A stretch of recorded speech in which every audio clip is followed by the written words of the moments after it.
கர்த்தருடைய நாம் மயப்படுவதாக கொஞ்ச அளவுக்கு கண்ட்ரோல் பண்ணிக்கிறேன். அங்கிள் நம்மளுடைய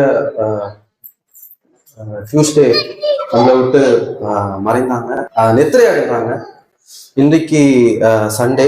அந்த நாள் வரைக்கும் இந்த நாள் வரைக்கும் எனக்கு அழுகை நிற்கவே இல்லை. நேற்று இரவா இருக்கட்டும், நேற்றா இருக்கட்டும், ஒவ்வொரு நாளும் அவரை நினைச்சு நான் அழுது கொண்டே இருக்கிறேன். தான் அதுல இருந்து எனக்கு முற்றிலும் ஒரு விடுதலை தரணும். நீங்களும் ஜெபிச்சுக்கோங்க. நேற்று இரவு கூட நான் இங்க வந்து அரேஞ்ச் பண்றதுக்கு வருவேன். இப்போ ஒவ்வொரு நாளும் வருவாங்க, வந்து செக் பண்ணிட்டு போவாங்க. ஒவ்வொரு நாள் நான் அவருக்கு ஒரு சேர் போடுவேன். இங்க அவருக்கு கால் சர்ஜரி பண்ணதுக்கு அப்புறம் 2 சேர் போடுவேன். இப்ப நேற்று எந்த சேருமே போடல அப்படின்போது ரொம்ப இங்க கொஞ்சம் அதுதான் நான் போனேன். அவரை என்னோட 10வது வயசுல நான் பார்த்தேன். என்னோட 10வது வயசுல தான் நான் இங்க சர்ச்சுக்கு வந்தேன். 2012 இங்க எனக்கு ஞானஸ்தானம் கொடுத்தாரு. அப்ப பார்த்தா அதே வேகம், அதே துடிப்பு, அதே சத்தம், அதே பவர். அவர் மரிப்பதற்கு முந்தான நாள் நான் பார்த்தேன். நாங்க பார்த்தோம். நான் யுவராஜ் அண்ணா பிரபு அந்த மேரேஜுக்கு போயிட்டு இருந்தோம்.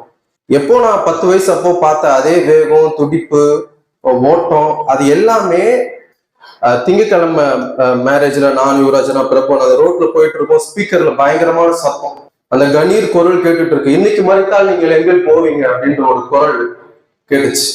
அப்பதான் பார்த்தோம் அங்கிள் செய்தி கொடுக்குறாங்க. நாங்க உள்ள போனோம். அப்போ என்னைக்கு இல்லாத அந்த வேகம், ரொம்ப வேகமா இருந்தாரு. நாங்களே பார்த்து பேசியிருந்தோம். ரொம்ப ஆக்டிவா இருக்கிறாங்க அங்கிள். இறங்குறாங்க, போட்டோ எடுக்கிறாரு, மேல உட்காடுறாரு, எல்லாருக்கும் சிரிச்சு பேசுறாரு. ரொம்ப சூப்பரா அங்க செயல்பட்டு இருந்தாரு. இப்ப கடைசியா அவர் போகும்போது கூட எங்களை மீட் பண்ணி, 3 பேரையும் மீட் பண்ணி பார்த்து பேசி போயிட்டு வரேன்னு சொன்னாங்க. போயிட்டு வந்துருவேன் அப்படின்னு சொன்னாங்க. ஓகே அங்கிள், பாய் அங்கிள், வாங்க சொன்ன. அப்புறம் அவருடைய சரீரம் மட்டும்தான் வந்துச்சு. நிறைய கத்து கொடுத்துருக்குறாங்க.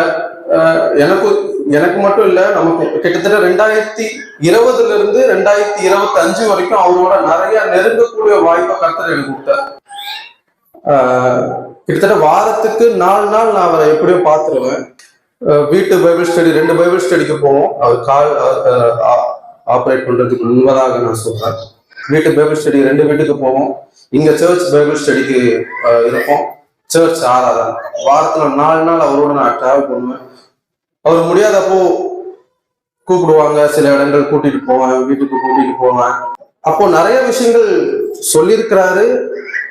2020 இருந்து 2025 வரைக்கும் பர்சனலாவும் நிறைய பேசியிருக்கிறாங்க. அது இன்னுமே இதயத்துல ஓடிக்கிட்டே இருக்கு. அடிக்கடி சொல்லுவாங்க, ஃபேன்லாம் ஓடிட்டு இருக்கு, லைட்லாம் எரிஞ்சிட்டு இருக்கு, ஆஃப் பண்ணுங்க, இந்த பிலிப் இங்க போயிட்டு சுவிட்ச் ஆஃப் பண்ணாம வந்துடுறாங்க, மறக்காம ஆஃப் பண்ணு, இங்க ஆஃப் பண்ணு, சுவிட்ச் ஆஃப் பண்ணு அப்படின்ற குரல் அடிக்கடி சொல்லுவாங்க. திரும்பி சொல்லிட்டே இருக்கிறாங்கன்னு நம்மளுக்கு தோணும். ஆனா இன்னைக்கு அது ஆட்டோமேட்டிக்கா எனக்கு பழகிடுச்சு. ஒவ்வொரு சர்ச் முடிஞ்சோன்னு எல்லாமே பார்த்துக்கணும் அப்படின்ற ஒரு விஷயத்த நல்லா கத்து கொடுத்துட்டு போயிருக்கிறாங்க.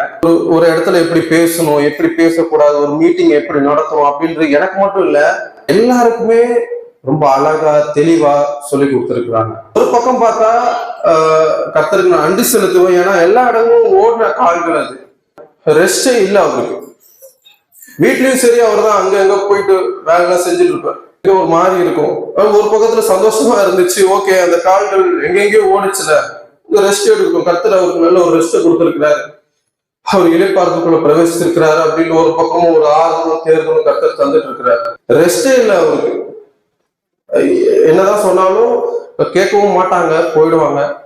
பட் கர்த்தருக்கு நான் நன்றி செலுத்துறேன். அவரு ஒரு ஒரு திருப்தியா கர்த்தருக்குள்ள ஒரு இலைப்பாறுதல அவர் இருக்கிறாரு. எனவே நமக்கு நிறைய டீச்சிங் கொடுத்துருக்கிறாரு, நிறைய போதிச்சிருக்கிறாரு. அது எல்லாம் நம்ம கடைபிடிச்சு வாழுவோம். அவர் இருக்கும்போது நமக்கு என்னடா இது அப்படின்ற மாதிரி தோணிருக்கலாம்.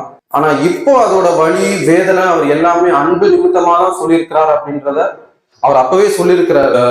என்ன பூச்சாண்டியா மாத்திட்டாங்க, டான்ஸ் வராரு அப்படின்ட்டு எல்லாரும் என்ன இப்படி மாத்திட்டாங்க, ஆனா நான் அன்பாலதான் சொல்றேன், அதை புரிஞ்சிக்க மாட்டேங்கிறாங்க அப்படின்னு சொல்லுவாங்க. அவர் நம்ம மேல காமிச்ச அந்த அன்பை நம்ம உறுதியா பிடிச்சுப்போம், கர்த்தரை நோக்கி ஓடுவோம். கர்த்தரை நாம் மகிழ்வதாக ஆமென்.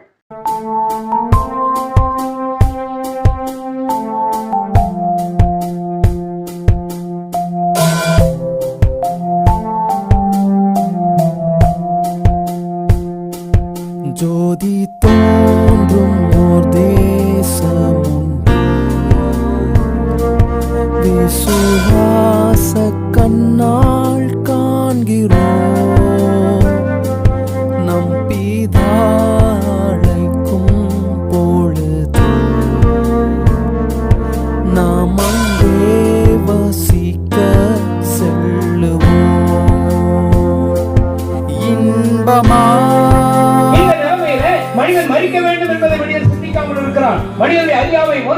அவன் பாவத்துக்கு அடிமையாக இருக்கிறான். 2, பாவத்துக்கு சம்பளம் உண்டு, பாவத்துக்கு தெய்வ தண்டனை உண்டு என்பதை அறியாமல் இருக்கிறான்.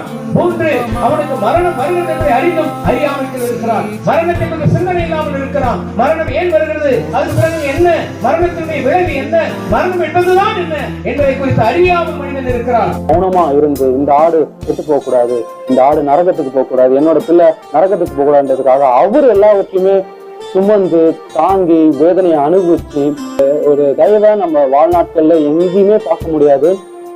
அவர் நமக்காக செய்திருக்கிறார். எனவேதான் நம்ம இப்படிப்பட்ட ஒரு நிலைமையில நம்ம எல்லாருமே கூடி அவரை நினைக்கும்படியாக நம்ம வந்திருக்கிறோம். அவரில் மகிழ்ந்து பூரிப்போம், மீட்பின் நன்மைகளை உணர்ந்து அவரை வணங்கி துதிப்போம்.